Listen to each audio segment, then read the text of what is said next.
Alhamdoulilah TV, la chaîne des valeurs et des vertus.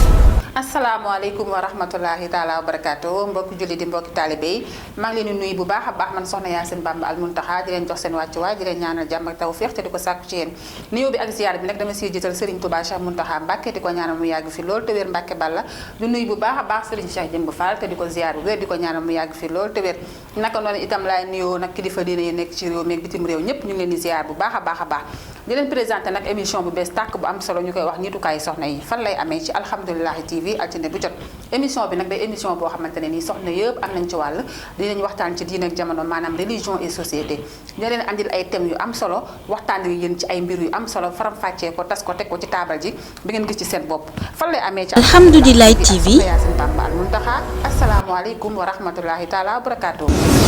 Alhamdoulilah TV, la chaîne des valeurs et des vertus.